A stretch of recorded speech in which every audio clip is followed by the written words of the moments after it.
what I want you to do now, so take a look at our essential question. How do I use physical and chemical properties to identify and describe an unknown substance? So what I want you to do now, we're making a connection between physical and chemical properties and our physical characteristics and then your personality characteristics. I want you to trade your papers with the person that you were writing down their physical characteristics. So switch papers. I messed up on your leg. Okay? Now, what I want you to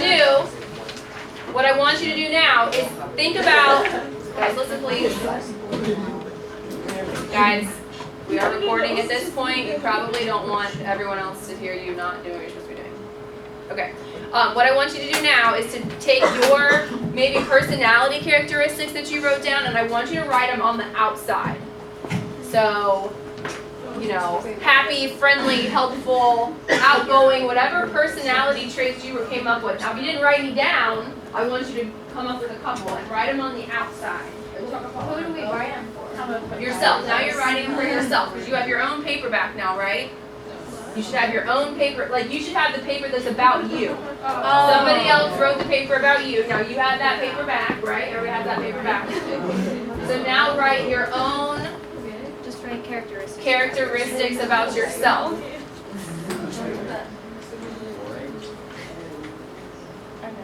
Okay, so you should be writing your own personality type characteristics.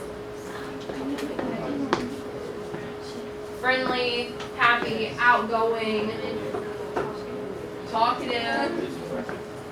Alright. It just has to be on the outside. Did you say I think I am. It just depends on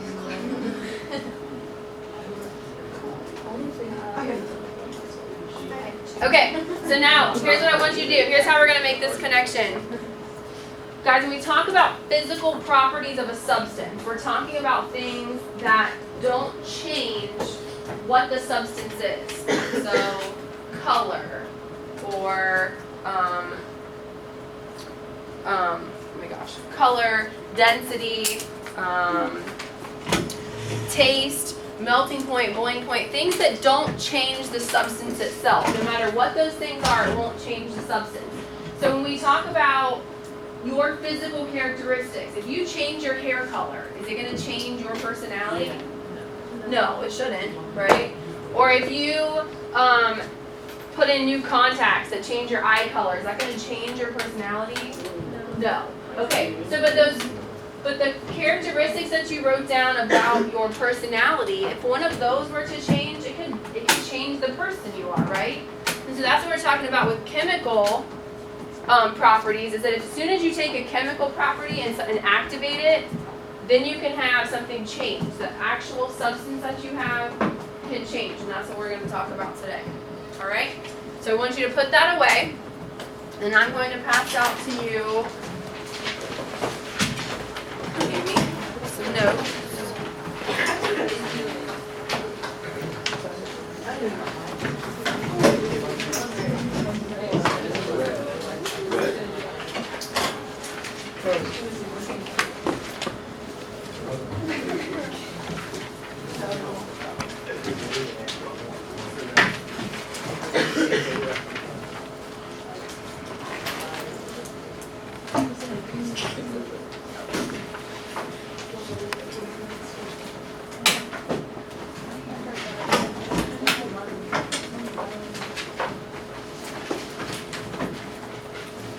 Okay, so guys, we're going to take some notes. I printed most of it out for you today, so I'll tell you when to fill some things in. I'm also going to do a couple demonstrations today to kind of give you something concrete to kind of hold on to when we talk about these physical and chemical properties.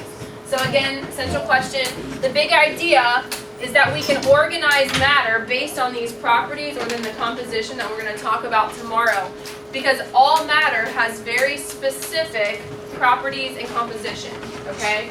So no matter what, you can use those things to then identify a substance.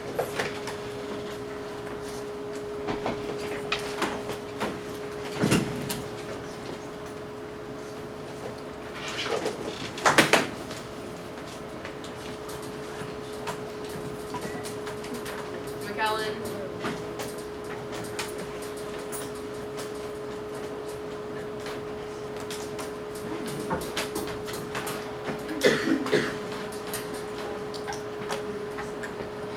Tice.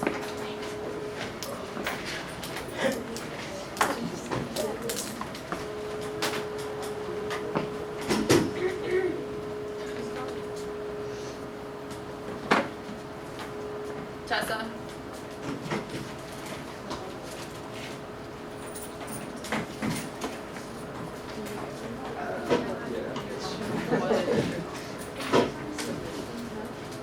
I hope so. Cortland. Hey.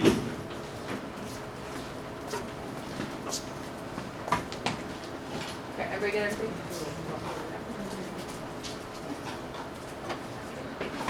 Okay, so guys, everything that is matter has a very specific properties and composition. Okay, and that's how we know we would be able to identify an unknown substance based on these properties. Why is my smart? Okay, so we are going to start with physical properties first. So at the top of the paper I gave you, properties of matter. So here's a question. Are these properties determined without changing the identity of the substance? And you need to write a big, bold yes on the right-hand side of that paper. Okay? Are these properties determined without changing the identity of the substance? And the answer is yes on the right-hand side. That means it's a physical property. If we are not changing the identity of the substance, it's a physical property. Now, there's two types of physical properties, intensive and extensive. And I define those for you on your paper. Intensive properties do not depend on the amount that you have of a substance. So, those are, you need to write these down, color, taste, melting point and boiling point. Those are temperatures. Density,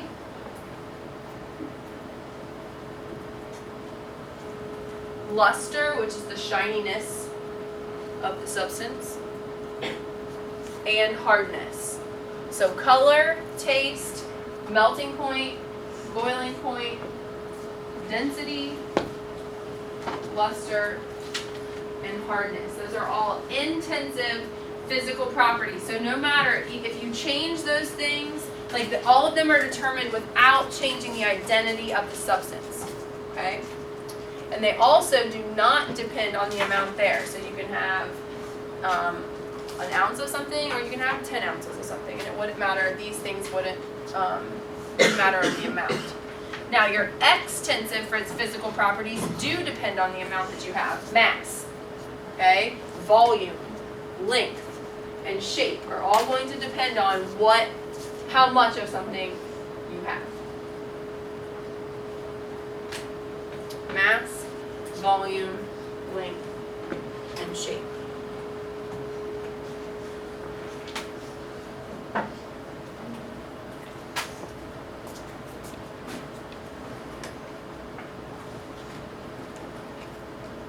Okay, so I'm going to show you an example here. Hopefully I don't make a mess. Alright, so I just simply have a bottle of water. I'm just going to pour a little bit of water into a beaker. Okay, beaker's empty at this point. Pour a little bit of water into the beaker. And then this is just gel food coloring. Okay, I'm just going to put just a little bit in. Maybe.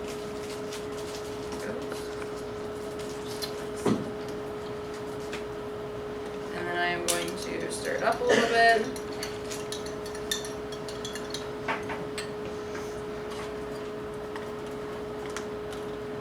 Okay, now what do I have? I started out with water, now what do I have? Red water, right? It's still just water. Now if I added blue to it, then what would I get? Purple water. Maybe. Okay, so guys, no matter what, I could change the color 100 times, right? What am I still going to have? Water. Maybe. I tried to find regular food coloring and they don't make just typical food coloring anymore. So all I'm doing is making a mess. But now it is purple, right? But it's still just water, okay? Physical property. No matter what, even though now it's purple water, it's still just water, Okay? Now, for one that's a little bit more exciting, now we're going to talk about chemical properties, which only arise when you do something to change the substance, right? So let's talk about the other side of the chart now. Are these properties determined without changing the identity of the substance? And the answer is no. Because some kind of chemical reaction has to happen in order for you to be able to see the chemical properties of a substance. So, how does the substance react in the presence of, and these are the things you need to write down, air, an acid, water, bases, or other chemicals?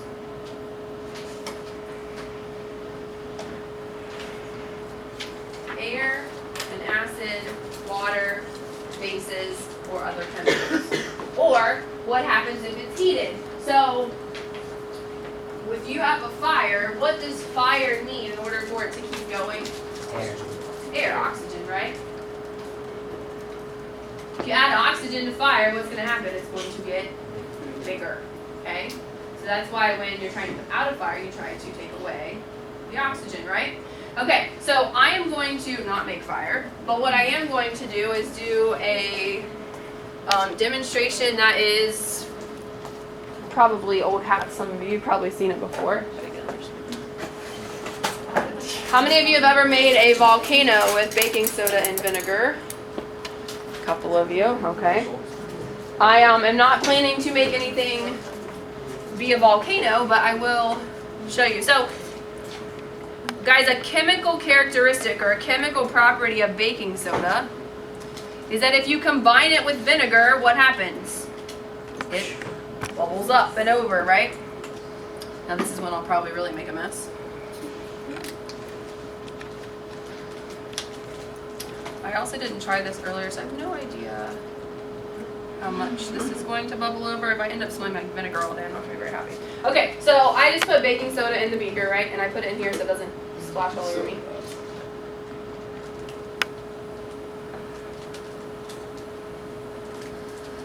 Right? So, there's a chemical reaction that's happening between the baking soda and the vinegar, right? Makes it bubble. So that, I don't have baking soda and vinegar anymore. I have, and baking soda is sodium bicarbonate.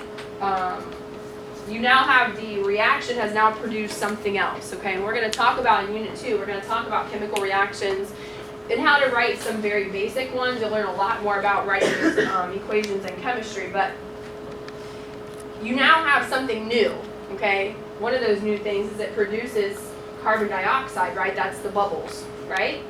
So when you mix those things together like that, it produces something else, okay? So when we're talking about, are these properties determined without changing the identity of the substance? The chemical side is no. I don't have vinegar and baking soda anymore. I've produced something new in order to determine that the chemical property of baking soda is that it will react with vinegar. Does that make sense to everybody? Mm-hmm. So it actually changed the substance to determine the characteristic, where this is still just what? Water.